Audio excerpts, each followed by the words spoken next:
पुरी के पास एक छोटे से गांव में एक बूढ़ी अम्मा रहती थी। उसके पास ज्यादा कुछ नहीं था, बस एक छोटा सा घर, एक तुलसी का पौधा और अपने बगीचे में लगे कुछ फलदार पेड़। सुबह होते ही अम्मा उठती, भगवान जगन्नाथ का नाम लेती और फिर अपने बगीचे की देखभाल में लग जाती। उसे अपने फलों से बहुत प्यार था, जैसे वे उसके अपने बच्चे हों।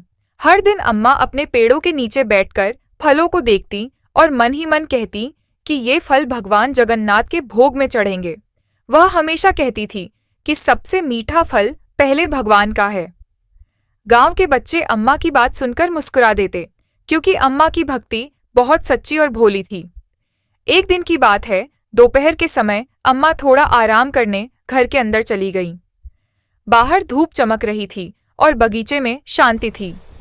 तभी अचानक पत्तों के हिलने की आवाज आई। अगर कोई ध्यान से देखता तो उसे एक छोटा सा नीले रंग का प्यारा बच्चा दिखाई देता, जिसकी बड़ी बड़ी गोल आंखें थीं और चेहरे पर शरारती मुस्कान थी। वह कोई और नहीं, स्वयं भगवान जगन्नाथ थे, जो बच्चों के रूप में लीला कर रहे थे। भगवान जगन्नाथ चुपचाप पेड़ के पास आए। उन्होंने चारों ओर देखा, फिर उछलकर एक फल तोड़ लिया। फल बहुत मीठा था। उन्होंने एक कौर लिया और आंखें बंद कर लीं, जैसे स्वाद का मजा ले रहे हों। फिर उन्होंने हंसते हुए दूसरा फल भी तोड़ लिया। उनके चेहरे पर ऐसी शरारत थी जैसे कोई नटखट बच्चा चोरी करके खुश हो रहा हो। इतने में अम्मा की नींद खुल गई। उसने बाहर झांका तो देखा कि उसके बगीचे में कोई छोटा बच्चा फल खा रहा है। अम्मा को पहले तो गुस्सा आया। वह बाहर आई और बोली कि अरे बच्चा, ये फल बिना पूछे क्यों तोड़ रहे हो? भगवान जगन्नाथ ने उसकी तरफ मासूम आंखों से देखा और कहा कि उसे बहुत भूख लगी थी।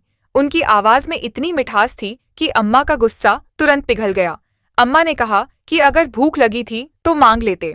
भगवान जगन्नाथ मुस्कुराए और बोले कि वे देखना चाहते थे कि अम्मा उन्हें डांटती हैं या प्यार से समझाती हैं। ये सुनकर अम्मा हंस पड़ी। उसने अपने हाथ से एक बड़ा फल तोड़कर उस बच्चे को दे दिया और कहा कि बेटा, जितना चाहो खाओ, लेकिन भगवान का नाम जरूर लेना। भगवान जगन्नाथ ने फल लिया, लेकिन इस बार उन्होंने खाने से पहले उसे माथे से लगाया। फिर उन्होंने अम्मा को देखा और शरारती अंदाजों में कहा कि ये फल तो बहुत मीठे हैं, शायद इसलिए कि इन्हें बहुत प्यार से उगाया गया है। अम्मा को लगा जैसे उसका दिल भर आया हो।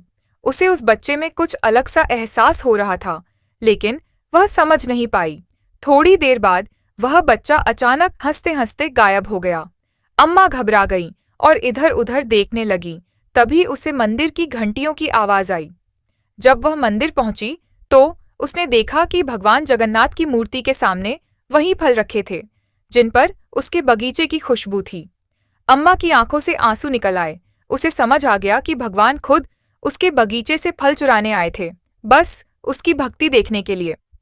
उस दिन के बाद अम्मा रोज अपने फलों को देखकर मुस्कुराती और कहती कि जब भगवान खुद आकर फल चुरा लें तो इससे बड़ा सौभाग्य क्या हो सकता है। गांव के बच्चे यह कहानी सुनकर हंसते और सीखते कि भगवान जगन्नाथ बहुत दयालु हैं, लेकिन साथ ही नटखट भी, और सच्चे दिल से की गई भक्ति उन्हें सबसे ज्यादा प्यारी लगती है।